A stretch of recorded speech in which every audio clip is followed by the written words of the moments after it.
In today's episode of The Founder Ride, Randy sits down with nationally recognized financial fraud attorney and founder of Meyer Wilson Werning, Dave Meyer. Hello, I'm Randy Gerber, and welcome to another episode of The Founder Ride. I'm here with my good friend Dave Meyer, formerly with the firm of Meyer Wilson, but through their growth and innovation, it's now Meyer Wilson Werning. Yep. They are, in my view, the best law firm in the country for suing people just like me, helping people who were wronged in financial services get righted, if you will, recover their money, et cetera, et cetera. It's a fascinating journey that he's been on, and one that I've had a front row seat for a while, and I've enjoyed.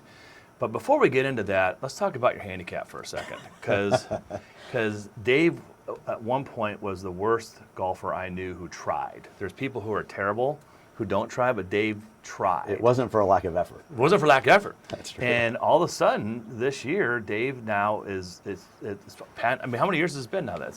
So I came to the game late. I grew up in West Virginia, not a lot of golf.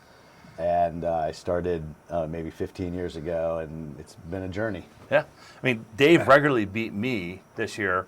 I don't practice, but I do try, but he kicked my ass several times, and to the point where I have to take lessons. That's where we are in our relationship. Well, that's good. Like a perfect journey for you to help you with the lessons, because I am taking lessons, and it's the only thing, I mean, it sounds obvious, but I'm taking lessons. I'm doing it here in town. It's really helped, and it's been a lot of fun.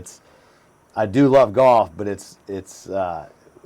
I wasn't great at it, and now getting better, really enjoyed it, and makes the whole experience a lot more fun. I should have done it 15 years ago. Yeah, and they didn't teach golf in Hebrew school. We did not learn any golf in Hebrew school in West Virginia. That is true. That was not on the list of topics for learning. Got it. So, all right, let's go back. So we've given up a few things here that Dave is from West Virginia and is a lawyer. And talk to me, like, why did you want to become a lawyer? I know the answer, but I want the group to know it.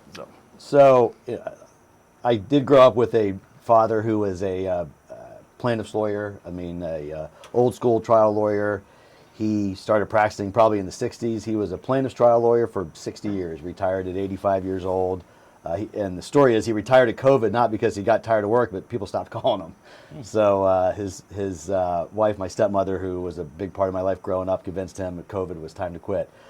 So I did grow up with a lawyer. I had a pretty rather animated childhood, divorce, and a lot of things going on. But the one stable in my life was my dad. When on Saturday mornings he would go to the office, and back then you'd go to the office, you'd check the mail, that kind of thing.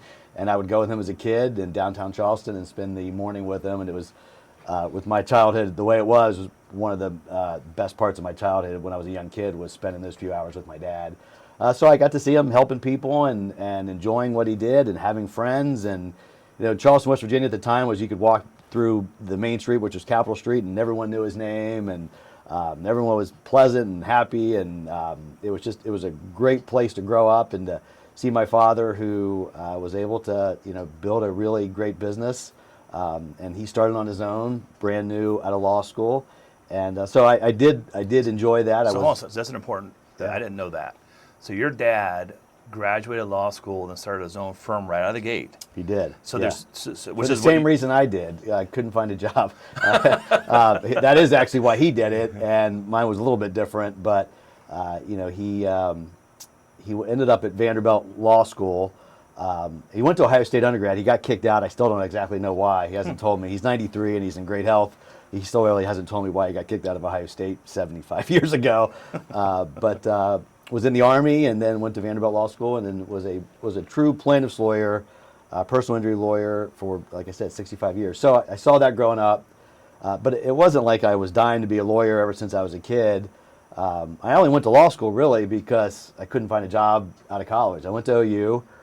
I was a average student, would be a stretch. What was your major at OU? Well, I started out in communications, ended up in finance. So I had a finance degree, but the only job options I had, I think I had like a 3.0 or a 2.8 in finance at OU, and in 1992, I got an offer to sell water softeners or water filters. You would have been a great water softener salesman. Yeah, You would have could done have really been, well at right. that. Maybe I should have done that. And then to be like a bank teller management trainee kind of thing at Bank One or whatever it was. You tell too many stories. I didn't want to do either of those things. So I went to law school just because I wanted to put off working, really. Yeah.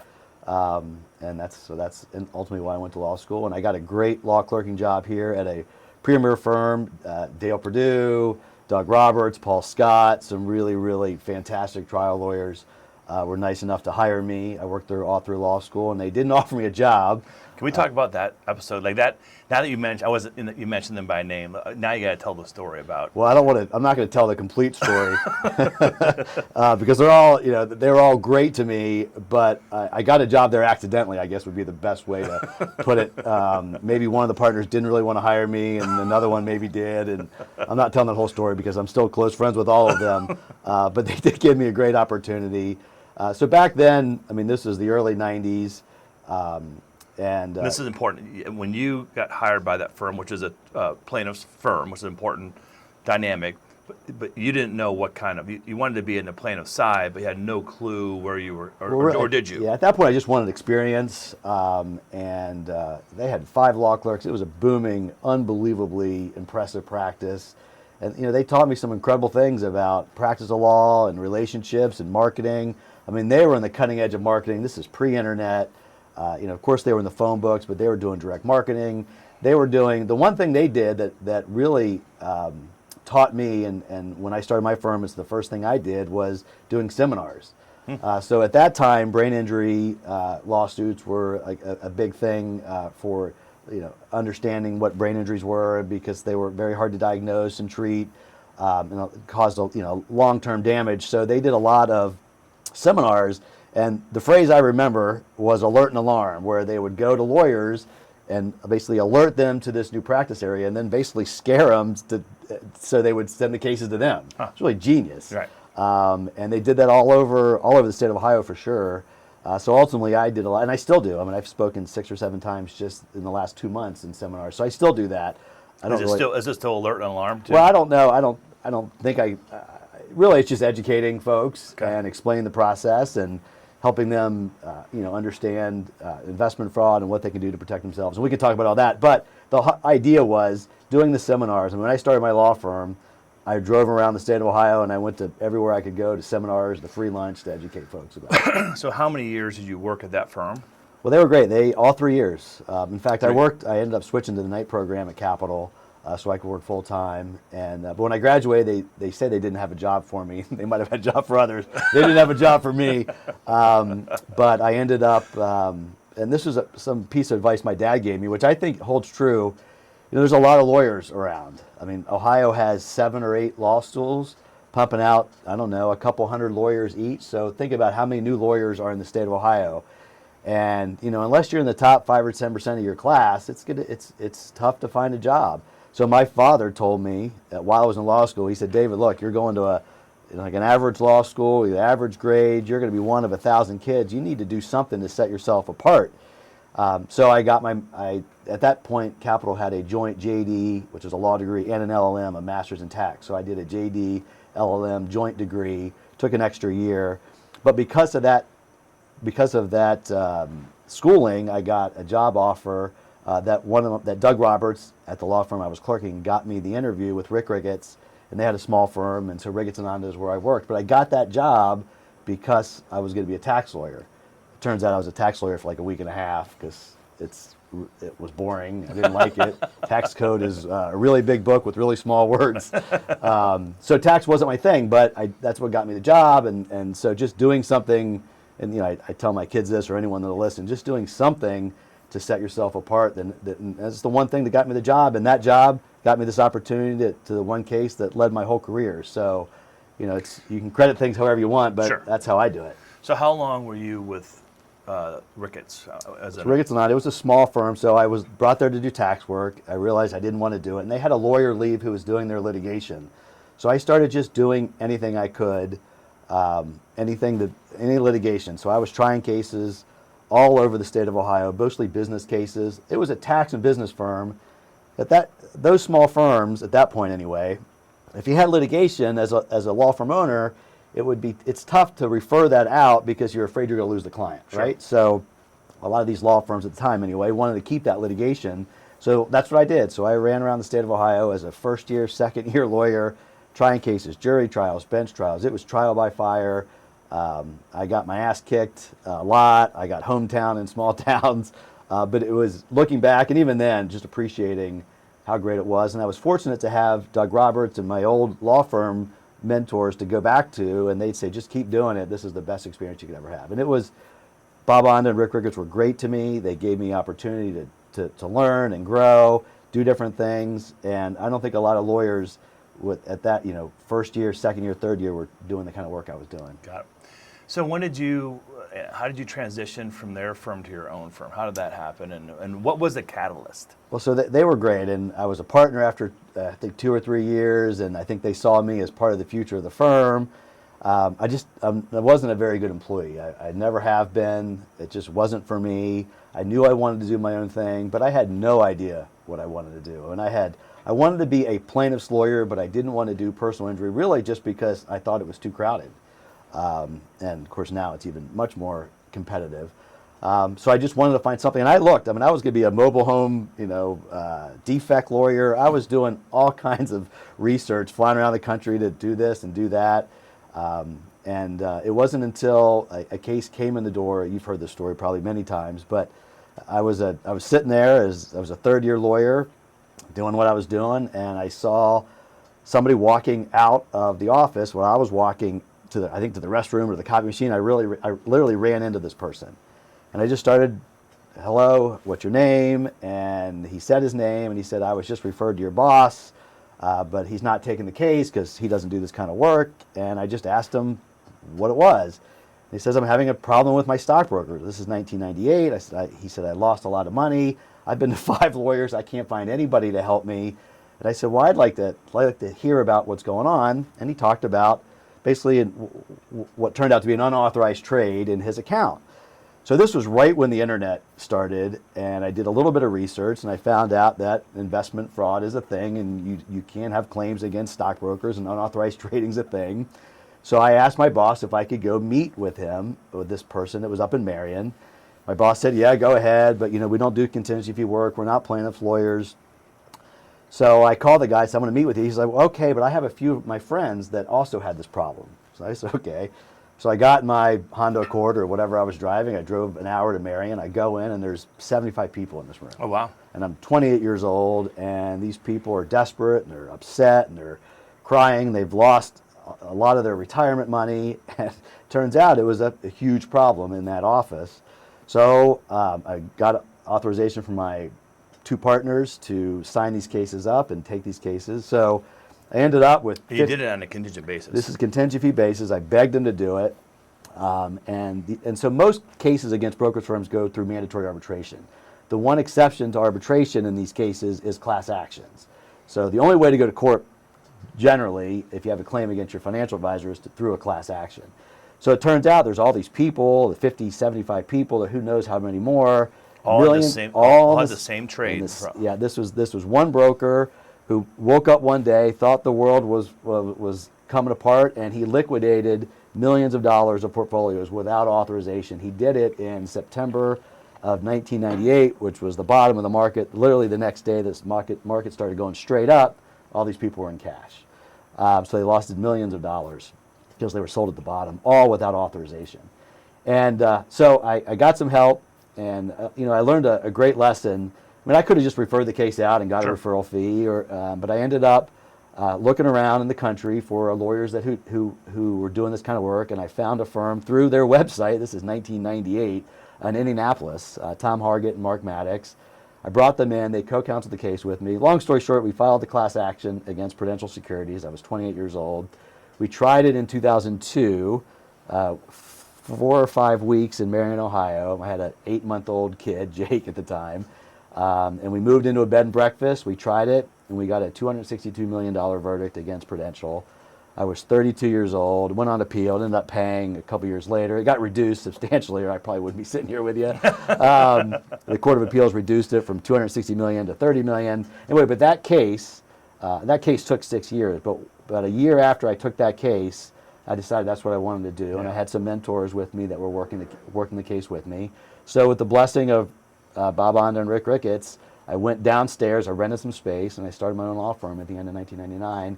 And if you remember, Yeah, end of I 1999, do. surely, the last thing anyone wanted to do in the end of 1999 was sue their financial advisor, Right. because the tech boom, everyone was making a ton of money, and everyone said, David, this is the worst. First of all, no one sues their broker, no one would make a practice out of it, and certainly not now. So don't do this. You've got a good job. My wife and I were engaged at the time, maybe just married. She was a teacher. She had a great job in Bexley in teaching English.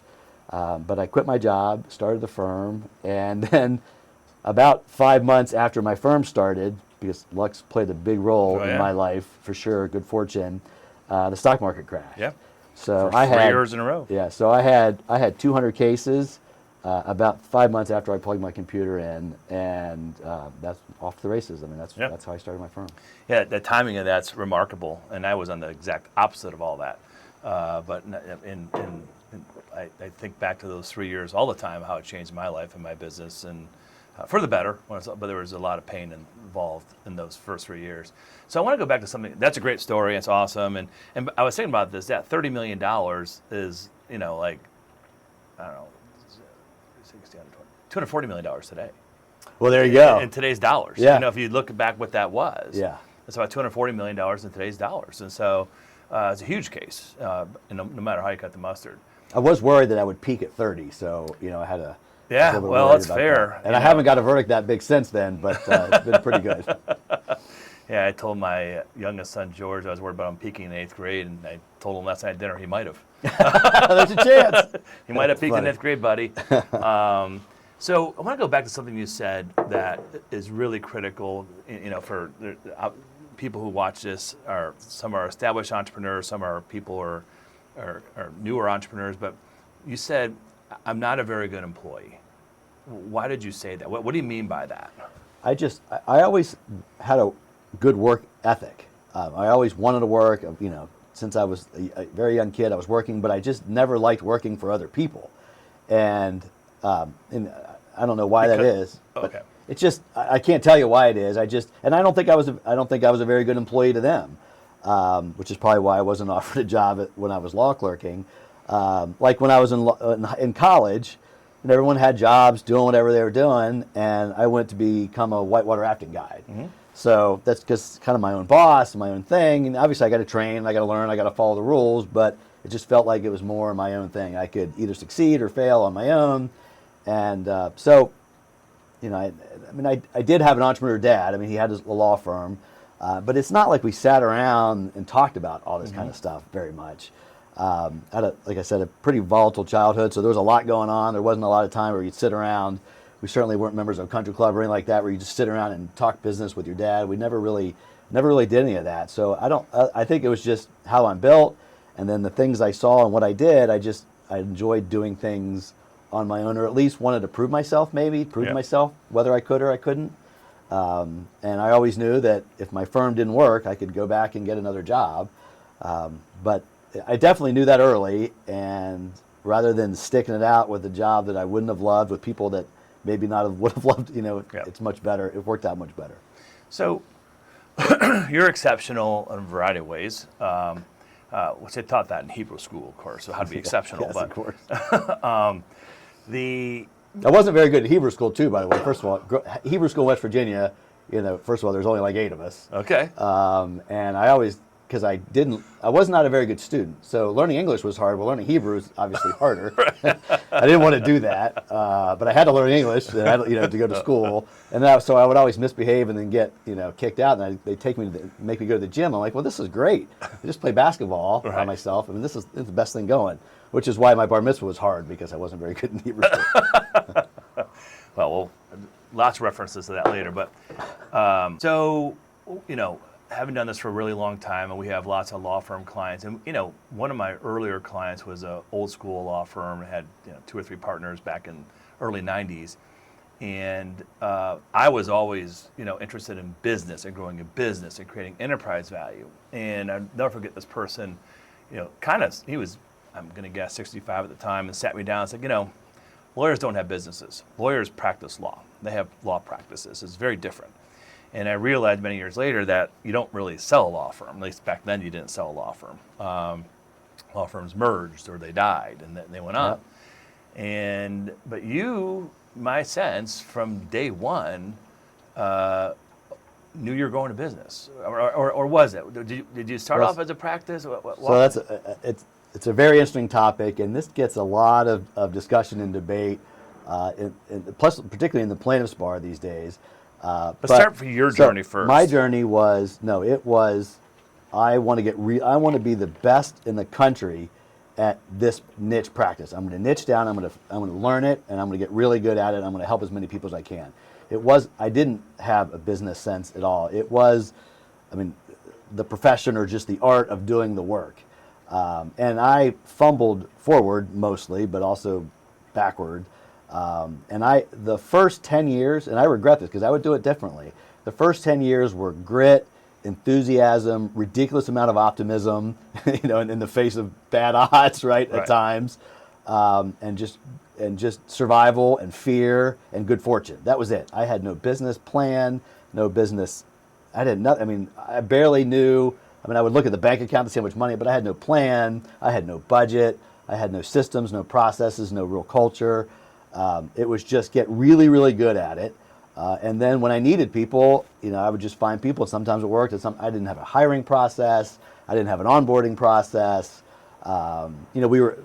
Because you're dealing with client money and trust account and lawyer ethics, so we were always very, very particular about the money and the bank account. So that had a process to it. But everything else was very flying by the seat of my pants for at least 10 years. Yeah. And we grew just by luck and who knows what. Because you were good at what you did too, right? It was back then. It was if I'm really, really good, and if I tell people that I'm really good, then it works. I often say as a joke, I might not be the best securities lawyer, but I'm the only one you know, right? So I'm going to get the case because you're the only one I know. Now I like to think that I'm among the best, but at the time, it was just energy and grit and luck and just fear but I had no business sense, and really it wasn't until you and I started working together, 10 years ago, whatever it was, that I started thinking. And now I've got a coach and a coaching company down in Atlanta that works with law firms. In fact, this was a big topic. I was president of the Ohio Trial Lawyer Bar, which is Ohio Association for Justice, a few years ago. And one of my big ideas was my objective was to bring the coaching and the business sense and get people access to the opportunity to grow the business and learn the business. And a lot of people endorsed it, and it was great. But I got a lot of heat for it. I had some people come up to me and say, we're a profession, we're not a business. I don't like this discussion. And that's okay. That's how, how people are. But in my view, I can be a better lawyer. I can help more people. I can do more good if I'm running a good business. Sure. It sounds really stupidly simple, right? It's super simple. Yeah. And now, again, a lot with your help, but now I've got 2 other partners. We've got an executive committee. We have process and systems. And now we're handling bigger cases. We're handling more cases. But that's only because of the systems and process. And I often think about, wow, if I would have done this 15 years ago, and I think you've done this, and you move into Salesforce when you've got all these people and all the data. It's unbelievably expensive, right? And I was a mess. I've had some key hires in addition to some great partners, some key hires from an operations standpoint and tech standpoint. Our technology was a mess. But now we're focused on it, and I did a lot of this because a lot of our friends are business owners, and I see what they're talking about, and I'm like, I wasn't doing any of that. Right. I was really just, hustling and getting these cases and trying to win the cases and trying to provide good customer service and be appreciative for the referrals, and that was really the extent of what I was doing for a long time. I'm reading this book, which we all know the understanding concept, but I've read around this book before, but I'm actually reading the book Atomic Habits, which is the concept of, you want to go from point A to point B, and so many people think there's these big leaps you got to take. In the reality, there's little tiny baby atom-sized steps you take to get there. And I think that with any business that's been in business for whatever 25 years, 30 years, that a lot of, accidentally you had a lot of atomic habits along the way. It was always improving, always doing little things, whether you were aware or not. And then you became enlightened, became aware, and now you're very deliberate about it. But that's an important part. I think you always had a growth mindset. Well, I always wanted. I mean, look, I always wanted to do well. I wanted to succeed. I wanted to get all the cases, right? It was more like as much as ego. Like, why does anyone else have these cases? Right. I should have. These, isn't that how you have to kind of be? But isn't that right? your belief system, though, that you did it better than everybody well, else? I do believe that I'm really, really good at this, right? So it is an honest belief. I'm realistic too, but sure. When a potential new client calls and we're talking to them, I honestly believe we're their best avenue for recovery, it's a great feeling, but it's also because of what we've all done for 30 years. And I think those that are successful honestly believe it because it's true. And I tell people that, hey, look, you should get a business coach, but you know what you need to do first? Get really good at you have to be a really good lawyer, right? Just like any company you have, whatever you're providing has got to be high quality, and then the rest has to come after that. You do that first, and then it's like, okay, how can I grow my impact? How can I help more people? How can I help support the people around me? And so that takes the business part of it. Yeah. So what I find fascinating is that you grew this business, you were very focused on being the best, and you were able to innovate along the way by expanding from not just doing financial services, but then doing class actions and also doing mass tort, which I think for firms your size is pretty unusual. I mean, talk to me about that, like that strategy, because you went from I'm going to be great, work my ass off, have some luck, to became very strategic in your business and say, hey, here are 2 other product lines, we'll call it, that you can add that there's an opportunity and need. Talk to me about that, because that's, I think, pretty unusual in the law community as well, too. Well, the joking part is it wasn't risky enough to do pure contingency fee, investment fraud work, where you advance all the expenses and you get no retainer. That's not risky enough. So let's do class actions that are 100% contingency, 5 times more expensive, and they take 10 years. So that sounds like a good business model. And then let's go into mass torts, which is it's even riskier and takes even longer. So that's the kind of the joke about it. But the reality is, when you niche down, one of the fears of niching down is you niche too far down and there's not any work, right? So when I was doing just the investment work, I thought, and this has happened, right? We've been in a 17-year bull market or whatever it is. Right. My business would look a lot different if I was only doing investment fraud cases. So if I wanted to grow my business, I needed to be able to work through the ebbs and flows, although it's basically just been ebbing up for 17 years. I mean, I've got lawyers in my office that do just the investment fraud work that have never lived through a bear market. Yeah. It's really remarkable, right? It is remarkable.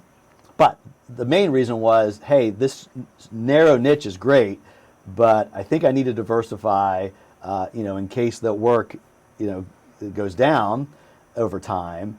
But I wanted to stay true to my purpose, right? I wanted to be a contingency fee lawyer. I wanted to be a plaintiff's lawyer. I wanted to be successful. I wanted to be on the same side as my clients. When my clients were successful, I was successful. That's the kind of, I've never sent out a bill. I've never had accounts receivable, never got a retainer in the last 25 years. So it's still consistent with who I am and what I believe, but it makes sense. Like doing divorce work wouldn't make sense, right? Doing probate, estate, it's not me. It's not part of our fabric.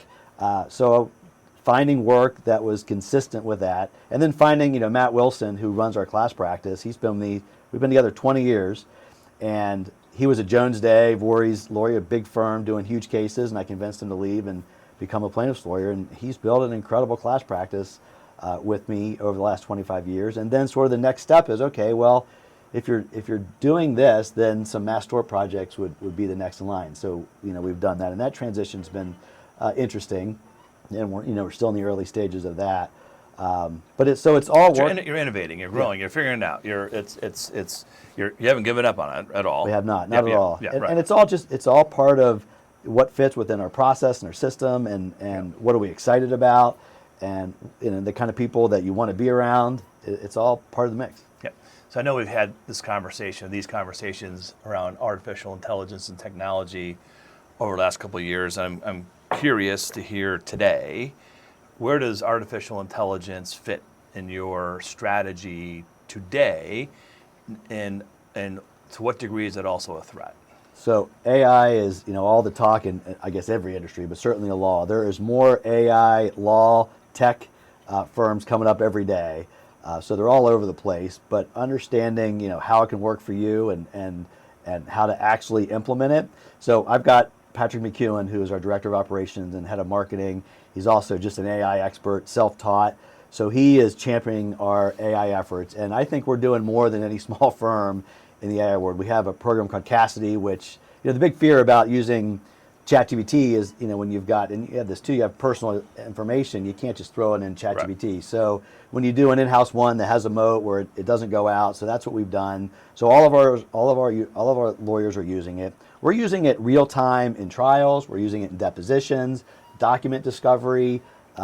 It's really unbelievable what we're doing with it, even at this early stage. I think we got some fun things. We have an HR bot, so now our employee manual is now a bot in our team. So if you have a question, you could ask. Fun stuff like that. But it's and we have AI assistants doing different things. We have AI assistants in our marketing. So our reporting is a lot AI driven in terms of attribution, helping us make some proactive decisions on marketing. It's helping our accounting and our finance, going through all of our expenses. I think as long as you're careful and deliberate about it, and having an advocate, because I'm the guy that used to go into a law conference. I'd walk into the room where all the vendors are, and every nice person with a smile I'd buy. I bought everything. If you're nice and pleasant and you have a nice handshake and it's a pretty thing that looks cool on a computer, we at a time like 5 years ago, Randy, we had more case management programs than lawyers because I just bought everything. Right. Now we're much more deliberate. We're now with one source of truth with Litify, which is Salesforce, and now the AI we're doing very deliberately. But I know we're doing a better job than our competitors on this stuff because we're using it in real time, and I'm seeing my cross-examinations be better, my closing arguments being better, my preparation being better, all because of AI. What are the threats of it? We see all the time where fake cases are being generated, this hallucination, lawyers are getting fined, now judges are, it's a huge problem. Judges are, I saw an opinion where a judge referenced a fake opinion too, but what you're seeing mostly is lawyers filing briefs with fake made up citations. So obvious stuff like we're never going to use research without verifying, every single case and every single site. But there's one example. It takes about 2 or 3 days to prepare a complaint against a brokerage firm. We have a new client. We've done thousands of them. So every case, we'll have examples. I've done it. So we're not creating anything from total scratch. But it used to take, 2, 3, 4 days to draft a complaint for a typical case against a brokerage firm. What we've done is we've taken 1,500 of our complaints. We've put them all into our AI training model, and now with a couple inputs, we can prepare a complaint in literally 10 minutes. That's about 80% there. Right. And now, so we had a law clerk, because our law clerks, our young lawyers are the ones doing these complaints, and they look like, am I going to have a job? Right. Sure. Right. Yeah. Will they? Well, I think they will. The challenge is, and this is also something interesting in finance. My son Jake is starting a second year as investment banking analyst, and you see a lot of Wall Street saying that in 5 years there's going to be no more analysts.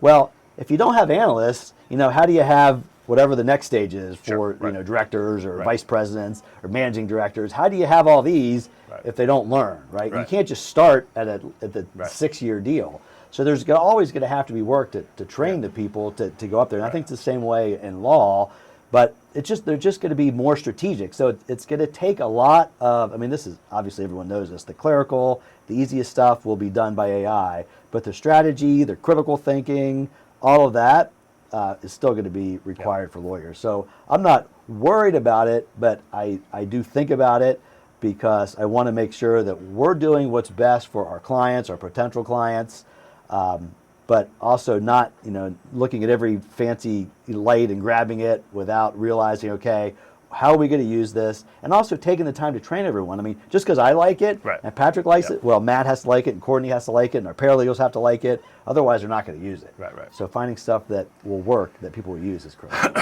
I find with the AI, and I've been using it quite a bit myself deliberately. We use it here in a closed environment, as we talked about, and I do it myself, just because I think you have to learn. And I do think there's actually an opportunity for young people, because a lot of the AI generates lowest common denominator thinking, and that's not going to, eventually that doesn't win. You have to have somebody have a unique idea and strategy and be thoughtful and take the inputs and have something unique and different. And that's where I think you have to be smarter, faster coming out of school, but it's not going to be just a grunt work type thing anymore. I do think AI is going to, used right, it makes us smarter, faster, and it's going to be cheaper. Yeah. So doing that, but also the high level, keeping the high level service. I mean, no one's going to take away the meeting with you to talk about strategy. I mean, you might have a lot of help before that meeting with your client. Sure. And at the end of the day, when I'm sitting down in front of a judge or jury and arbitration panel, it's me, Yeah. right? It's not a computer, Yep. it's not AI. Now I can get a lot of help, but at the end of the day, you got to step up and perform. Could you imagine had you had AI at Hebrew school? like you've I probably could have cheated more. Could have figured out a way to read from the Torah without 7 years of Hebrew school training. So here you are, you're 55. 55, and you've got your son is in investment banking, your daughter's out in Colorado finishing up school, and it doesn't seem like any of your kids are going to be lawyers going forward. Is that, do you think? Well, That's clear. Yeah, it's clear. Yeah. How do you feel about that? You know, I think all challenging jobs are hard, right? Anything that's going to be successful and rewarding is hard. The practice of law is hard, and I think it's going to change dramatically with private equity and Wall Street. Being a plaintiff's lawyer in the next 20 to 30 years is going to be dramatically different. Now, I say that, and I remember that my dad tells me that in 1960 he was worried about the plaintiff's work and tort reform and all that. So everything's always changing, right? But you see like the Morgan and Morgan and private equity coming in.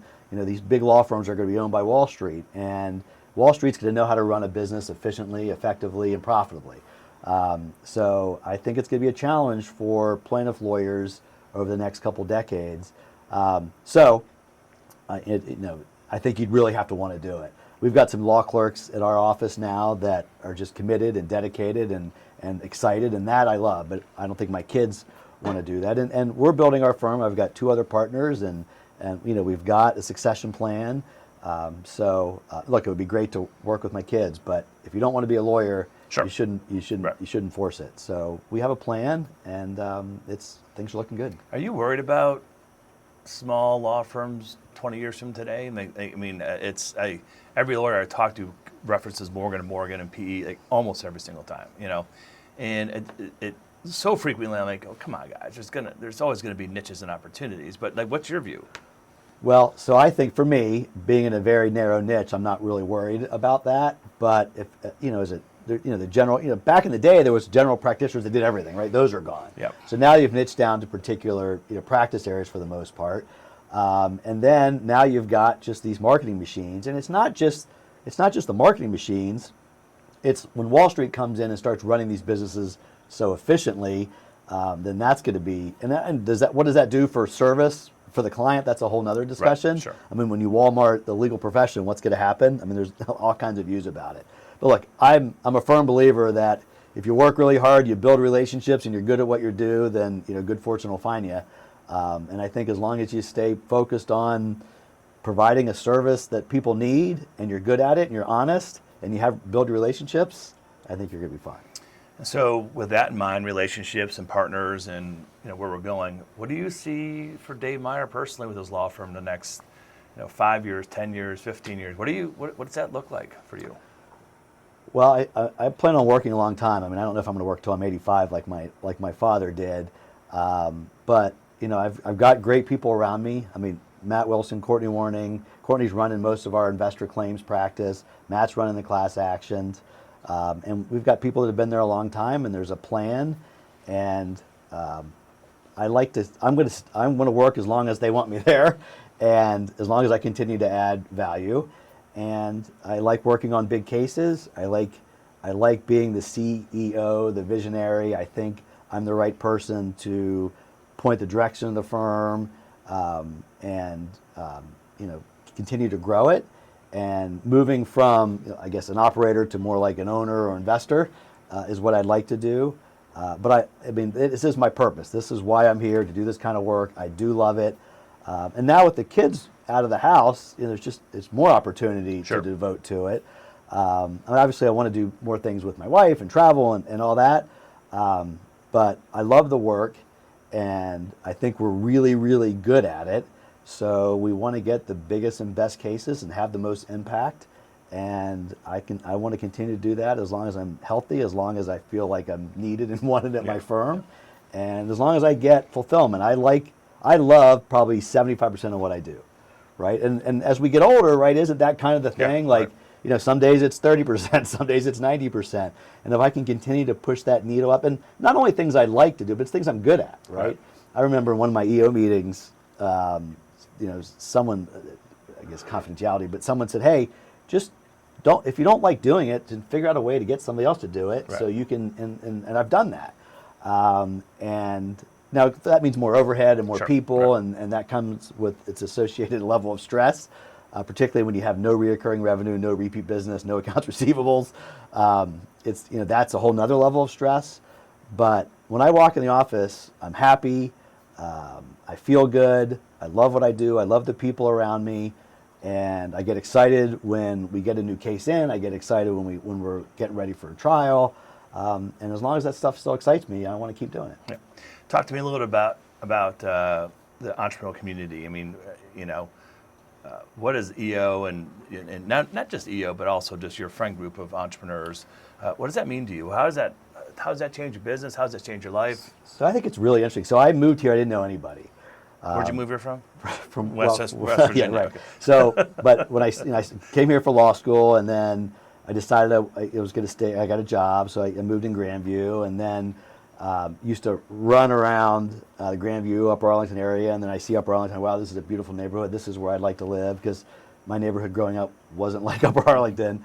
So I move in there, and then you realize Upper Arlington, like a lot of communities, it's people have been there generations, right? So it's it's a little bit hard to make a lot of new friends. And intimidating. And it's not because people aren't nice, it's they have enough friends, right? I mean, I have to convince them that there's room for Dave Meyer in their life, even though they have all these other friends.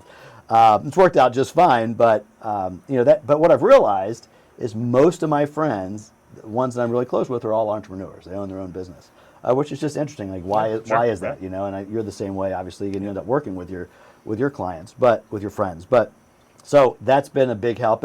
But for years, when it was just me, without the support I have now of two other partners, I had nowhere to go. Like, no one in my office really knew the struggles I had, and I couldn't really go to anyone else. And I don't have any family here. I don't have really anyone else to go to. So it was this community. It was my friends, and EO was a big part of it. Still is.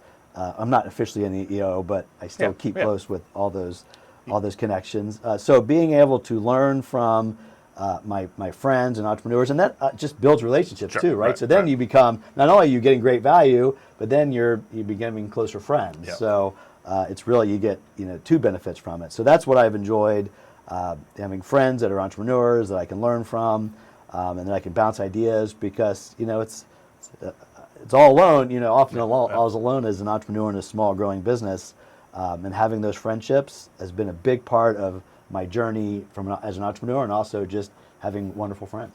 Yeah, and I agree with all that. And I have a view of this for myself, but this is about you, not me. How has the entrepreneurial community, just in general, impacted your children's lives?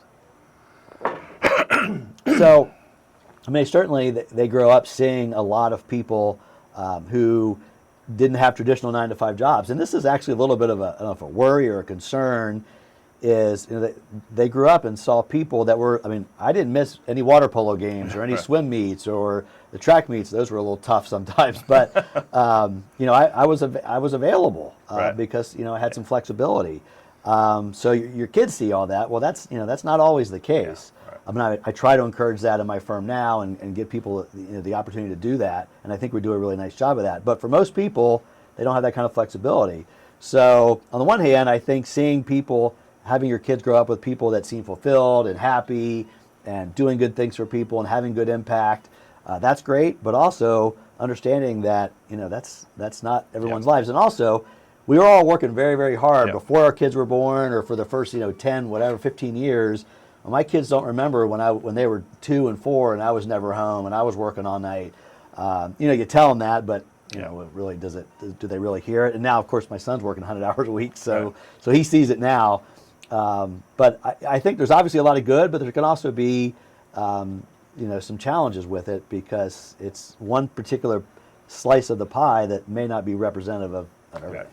I know this is a derivative of that, but my daughter obviously is on her own in New York City now, but the boys are living in apartments, and so when they come home for the weekend, they actually clean the dishes without even asking. They take the garbage out because they know now that what it's like having roommates and having their own apartment. And I do think that the kids, and this, I know you're the same way. That if you had to get up at 4 a.m. to work, you would. If you had to stay late, you would. Still do, and it's just part of the deal. And I think that's a positive part of it. But the flexibility is hard. All right, so we're going to change gears and end this on 3 exceptional personal things about you. We've already established one that you are. I can't believe you have 3. There's 3, yeah. And I can't believe you don't know what they are. I mean, number 1, you're the most improved golfer in the state of Ohio this year, so that's huge, right? I mean, who can percentages, right? So it's all percentage game. And number 2, what is the I'm going to call it a sport, because I think you do too, the one sport that you're among best in Ohio or best around? Well, I don't know about that, but so foosball is probably what you're talking about, right? That's right. So I played 4 or 5 hours of foosball every day in college, which was quite a different experience when I went to see my son who swam in college. I'm like, wow, that's a whole different schedule than what I had. Completely different. So whenever we go, we play golf and I lose, I got to pay. I'm like, can we play foosball? Is there anytime I'm doing something I'm not good at, I'm like, can we please find a foosball table so we can play foosball? And turns out maybe I should have spent more time golfing than playing foosball. I will say one of the first times Dave went on a ski trip with me, there were, 12, 15 guys who went, and Dave was kind of like, let's go find a foosball table, and we did, and he destroyed everybody. It was ridiculous, and so I knew it was very serious. Find one good thing you're good at. Yeah, and then the second or third claim to fame is that you have had brush with celebrities over your life, that you were a standout. You were the best person in marching band who never played a note of music. Is that right? That is true. I played the saxophone, and for 3 years in high school, the marching band, a lot of people have the music things on top. Well, our school didn't allow you to have the music, so you can't read the music. You had to memorize the music.